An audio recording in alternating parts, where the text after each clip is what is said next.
Hebu fikiria hii. Mtoto wako anaamka asubuhi, anaonekana mzima, lakini baada ya muda mfupi anaenda chooni mara kwa mara. Choo ni cha maji, hana nguvu, analia sana, na kila siku hali inajirudia. Unajaribu kumlisha, anakataa. Unampa maji, anayapiga. Unaanza kujifunza au kujiuliza, nini kitamkuta mwanangu? Mawazo yanakuwa mengi sana. Wazazi wengi hupoteza muda wakizani ni mafuta tu, au atakuwa sawa tu kesho, au ni hali ya kawaida tu. Lakini ukweli ni huu: kuharisha mara kwa mara kwa watoto si jambo la kupuuza. Inaweza kuwa ishara tatizo kubwa ndani ya mwili, na wakati mwingine inaweza kuwa hatari sana endapo haitatibiwa mapema. Lakini katika video hii utajifunza sababu zote kuu za mtoto kuharisha mara kwa mara, dalili za hatari ambazo huwezi kupuuza, jinsi ya kumsaidia mtoto nyumbani, na wakati gani unapaswa kukimbia hospitali mara moja. Endelea kuwa nasi mpaka mwisho, kwa sababu kuna sehemu ya mwisho nitakuambia makosa makubwa ambayo wazazi wengi hufanya bila kujua, na yanazidi kuharibu hali ya mtoto wako. Kama ulikuwa bado ukijiunga nasi, bonyeza alama subscribe kisha kengele pembeni yake, na utakuwa nami Daktari Lenny Komba nikikuletea mada hii kwa undani. Kama ulikuwa bado hukuwa nasi, basi kisha na like pia na una share video hii kwa wazazi wengi zaidi. Tuanze kuangalia kuharisha ni nini kwa watoto. Kuharisha ni pale ambapo mtoto anatoa choo laini au cha maji mara nyingi kuliko kawaida. Lakini kwa watoto hasa wadogo, choo kinaweza kuwa laini kawaida. Hivyo, si kila choo laini ni kuharisha. Unapaswa kuwa naye mpaka mwisho ili ufahamu tofauti ya choo laini na kuharisha. Tatizo linakuwa kubwa pale ambapo choo ni maji kabisa. Mtoto anaharisha mara nyingi kwa siku, zaidi ya mara 3, na hali huendelea zaidi kwa siku 1, siku 2, mpaka hata siku 14. Hatari kubwa si kuharisha yenyewe, bali ni upotevu wa maji na madini mwilini, yani dehydration. Sababu ya kwanza ya kuharisha kwa watoto: kuna virusi vya tumbo ambavyo vinaitwa gastroenteritis. Hii ndio sababu namba 1 duniani. Virusi huingia mwilini kupitia mikono michafu, maji yasiyo salama, vyakula visivyo safi, na vifaa vya kula visivyooshwa vizuri. Dalili zake ni kuharisha ghafla, kutapika, homa ya kawaida, kukosa hamu ya kula, na mtoto kuwa mlegevu. Virusi hivi mara nyingi huenea haraka sana, hasa sehemu zenye watoto wengi kama shule au nyumbani kwa watu wengi. Habari njema: mara nyingi hupona bila dawa kali, yani antibiotics.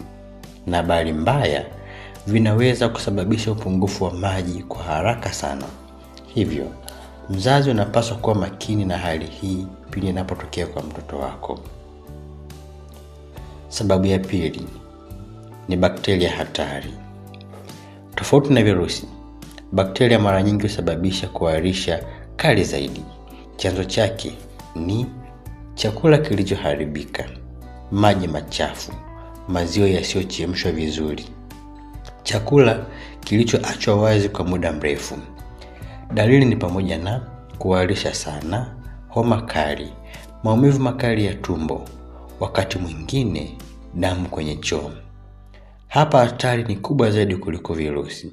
Mtoto anaweza kuhitaji dawa za hospitali haraka iwezekanavyo. Ukiona hali hii, hakikisha unamwaisha mwanao kwa daktari mara moja. Sababu ya 3 ni minyoo ya tumbo. Minyoo ni tatizo kubwa sana kwa watoto wengi. Mtoto hupata minyoo kupitia kutembea bila viatu, mikono michafu, kula matunda bila kuosha, mazingira yasiyo safi. Dalili: kuharisha mara kwa mara, tumbo kujaa gesi, maumivu ya tumbo, kupungua uzito, na kuwashwa sehemu ya haja kubwa. Minyoo huiba virutubisho mwilini. Mtoto anaweza kudumaa bila wazazi kujua. Sababu ya 4 ni allergy ya chakula. Baadhi ya watoto miili yao haikubali vyakula fulani.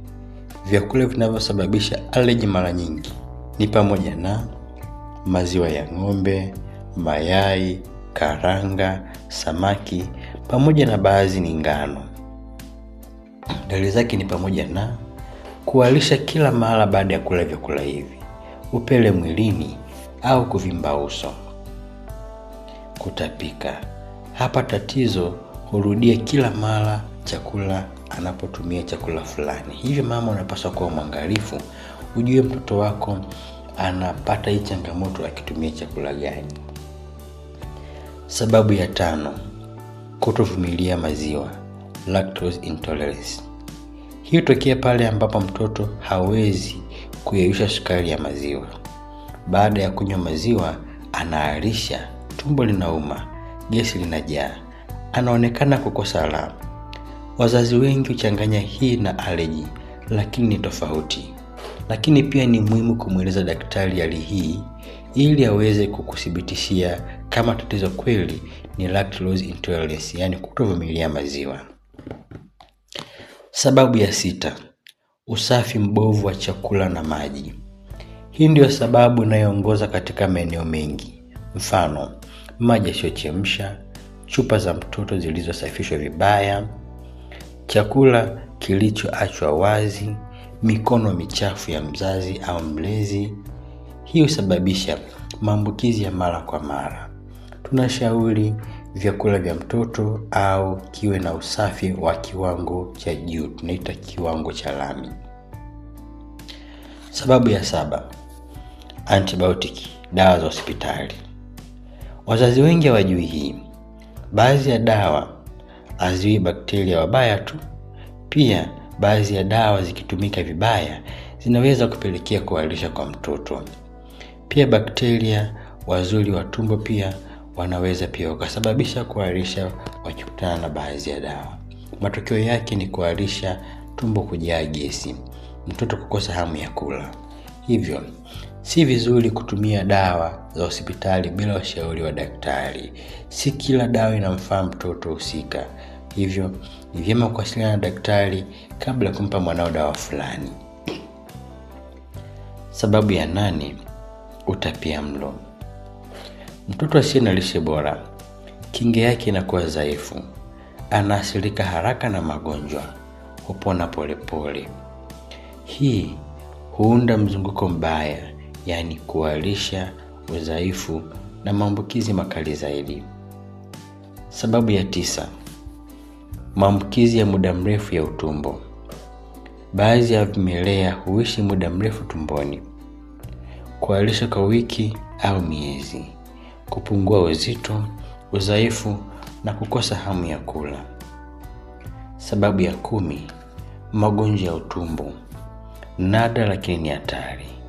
Ingawa si ya kawaida, baadhi ya watoto wanaweza kuwa na matatizo ya ufyonzwaji wa chakula, uvimbe wa utumbo, magonjwa ya muda mrefu ya mfumo wa chakula. Haya yanahitaji uangalizi wa kawaida au uangalizi wa kibingwa zaidi. Mara nyingi matatizo haya ya magonjwa ya utumbo yanahitaji uangalizi wa daktari bingwa. Lakini usiache kwenda kwenye hospitali ya kawaida, kwani daktari atakuelekeza ni sehemu gani ambapo unapaswa uende. Dalili hatari sana ambazo hupaswi kusubiri. Mpeleke mwana hospitali haraka ikiwa analisha sana bila kuacha, ana damu kwenye choo, anakataa kunya kabisa. Lakini pia kama anatapika kila kitu, ana homa kali, macho yameingia ndani, midomo imekauka, hatoi mkojo, anaonekana dhaifu sana. Hizi ni dalili za upungufu mkubwa wa maji mwilini. Jinsi gani ambavyo unaweza kumsaidia mtoto? Cha kwanza, kuna ORS, ni muhimu sana.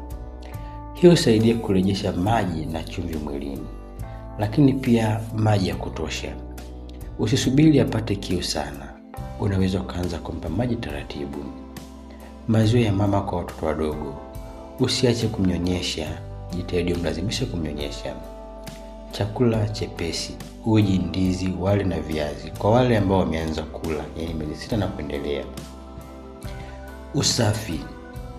Nawa mikono, safisha chupa, chemsha maji na zingatia usafi wa jumla kwa mtoto wako. Makosa makubwa wazazi hufanya. Kosa la kwanza, kusitisha chakula kabisa. Kutoa dawa antibiotic bila ushauri wa daktari. Kupuuza ORS. Kusubiri aonekane vibaya zaidi. Kutumia dawa za kienyeji bila ushauri wa daktari. Kuharisha mara kwa mara si jambo dogo. Inaweza kuwa virusi, bakteria, minyoo, allergy, tatizo la maziwa, usafi mbovu au hata magonjwa ya ndani. Kinachoua sio kuharisha, ni upungufu wa maji mwilini. Ukiona dalili za hatari, usichelewe hospitali. Naamini umejifunza kitu leo ambacho pengine hapo awali ulikuwa hukifahamu. Ni wakati wako kulike video hii, kusubscribe na kushare kwa marafiki wengi zaidi, kwa sababu elimu hii inaweza kuokoa maisha ya mtoto mmoja leo. Kwa mawasiliano zaidi tutawasiliana kupitia namba 0767443887.